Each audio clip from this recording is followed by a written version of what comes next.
사랑하는 새나 친구 여러분, 10월 22일 여러분과 함께 하나님의 말씀을 나눌 김도윤 목사입니다. 내 사전에 불가능은 없다라고 말했던 나폴레옹을 아시죠? 승리의 행진을 이어가던 나폴레옹이 전쟁에 지고 영국군에게 사로잡힌 것이 바로 워털루 전투입니다. 워털루 전투가 있던 그날 아침, 나폴레옹이 사령관 레이 장군에게 말했습니다. 장군, 보병들은 저쪽으로, 기마병들은 이쪽으로, 포병들은 반대쪽으로 다 배치하시오. 오늘 오후가 되면 영국은 프랑스에 굴복하고 웰링턴은 내포로가 될 것이요. 그때 신앙 깊은 레이 장군이 말했습니다. 황제폐하, 계획은 사람이 세우지만 그 일의 승패는 하나님께 달려있음을 잊으시면 안 됩니다. 그러자 나폴레옹이 화를 내며 말합니다. 장군, 명심하시오. 이 계획은 내가 세웠고 이 일의 승패는 내게 달렸소. 그러나 그날 하나님께서는 우박을 쏟아 부으셨고 나폴레옹의 군대는 전쟁을 해보지도 못한 채 영국에 굴복하며 나폴레옹은 웰링턴 장군의 포로가 됩니다. 시인 빅토르 위고는 그때의 일을 이렇게 기록했습니다.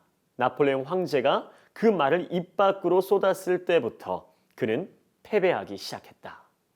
오늘 본문의 말씀 속에도 자신의 한계를 모르고 끝없이 교만했던 바벨론의 이야기가 나옵니다. 교만은 하나님이 아닌 자신을 앞세우는 일입니다. 교만한 자의 끝이 어떠한지 살펴보고 우리의 삶을 점검하는 시간 되기를 원합니다. 자, 오늘도 행복한 큐티 시작합니다. 오늘의 주제는 교만 끝장내기입니다. 오늘의 말씀은 예레미야 50장 21절에서 32절입니다. 여호와의 말이다. 너희는 무라다임 땅을 북곳에 사는 사람들을 공격하라. 그들을 뒤따라 쫓아가 죽이고 완전히 멸망시키라. 내가 너희에게 명령한 모든 것을 하라. 전쟁의 소리와 큰 파괴의 소리가 그 땅에 있다. 온 땅의 망치가 어떻게 부서지고 깨뜨려졌는가? 바벨론이 어떻게 민족들 사이에서 폐허가 됐는가? 바벨론아, 내가 네게 덫을 놓았다. 네가 알아채지 못하고 걸렸다. 네가 여호와를 대적했기 때문에 내가 너를 찾아 사로잡은 것이다. 여호와가 무기 창고를 열고 분노의 무기들을 꺼냈다. 이는 만군의 주 여호와가 갈대아 사람들의 땅에 할 일이 있기 때문이다. 너희는 먼 곳으로부터 바벨론으로 오라. 그의 곡물 창고를 열라. 그를 곡물 더미처럼 쌓아놓으라. 그를 완전히 멸망시키고 그에게 남은 사람이 하나도 없게 하라. 그의 어린 황소를 모두 죽이고 그것들을 도살장에 내려보내라.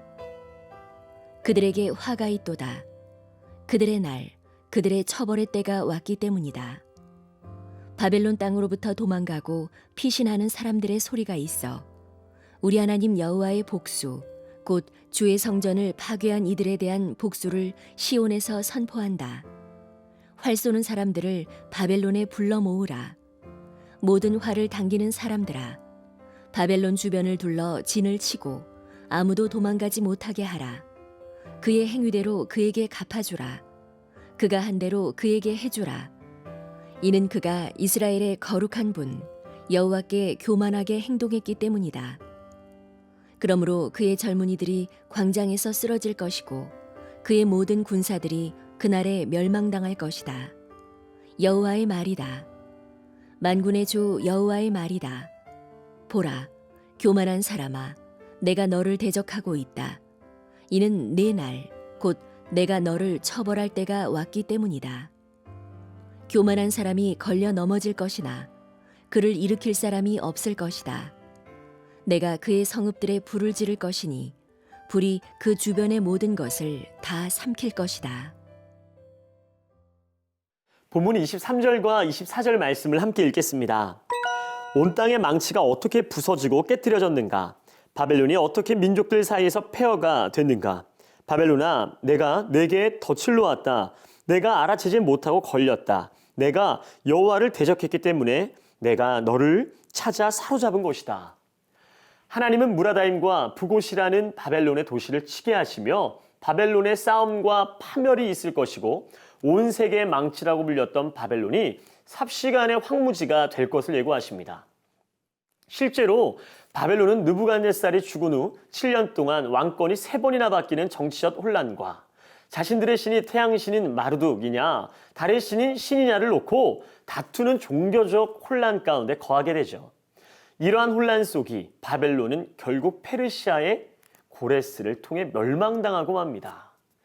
예레미야는 이방을 향한 심판의 메시지 절반을 바벨론의 심판에 대해 이야기를 하였는데, 이는 여호와 하나님께서 바벨론 군대의 죄악의 진노하심이 크며 바벨론 사람들의 교만함을 심판하실 것이다 라는 분명한 말씀이었죠.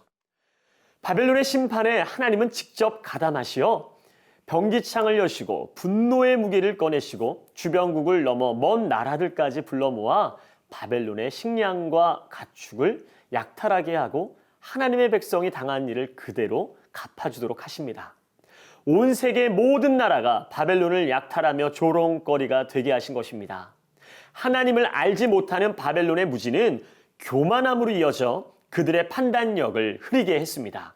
판단력이 흐려진 사람의 마음은 교만의 길로, 패망의 길로 걷게 됩니다. 교만은 하나님의 존재를 무시하는 것입니다. 하나님의 존재를 인정하지 않음은 곧 하나님의 심판을 부르는 일이 됩니다. 보이는 것만 바라보고 자신의 힘을 의지하며 우상을 숭배하던 바벨론의 마지막은 멸망의 심판이었습니다. 교만의 끝은 심판인 것을 절대 잊지 않는 우리 사랑하는 새나 친구들이 되기를 바랍니다.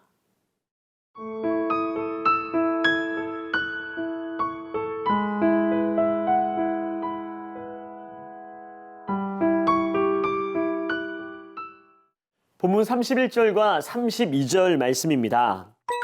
만군의 주 여호와의 말이다.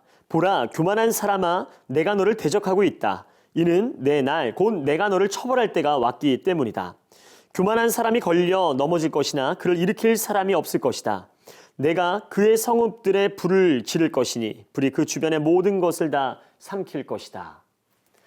바벨론에 멸망당한 이유는 그들의 교만함이었다라고 성경은 말합니다. 그들은 예루살렘 성전을 파괴하면서 이스라엘의 하나님 여호와보다 자신들의 신 마르둑이 더 강하다고 자부했고, 자신들을 이길 자가 아무도 없다라는 자만심에 가득 차 있었습니다. 그러나 하나님께서는 그들의 교만함을 무너뜨리시고 예루살렘에게 행하였던 것과 똑같이 행하십니다.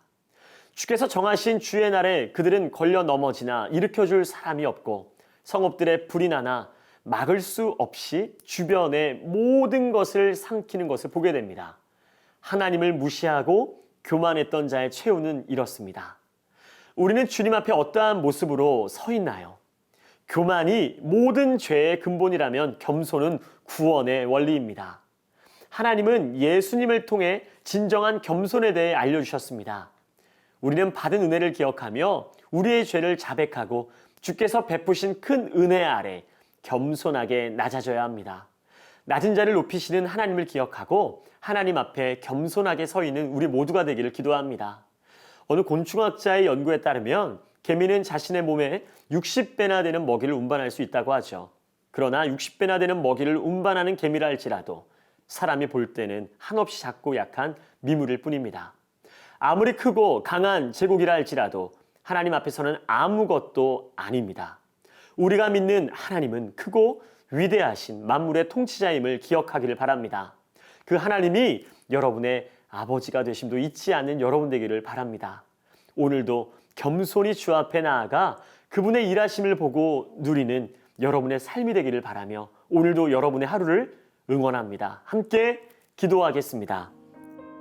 사랑하는 주님, 감사합니다. 하나님 앞에서 늘 겸손한 하나님의 자녀가 되기를 원합니다. 주님만이 저의 주인이 되어 주옵소서. 감사와 찬양을 드리며 살아계신 예수님의 이름으로 기도합니다. 아멘.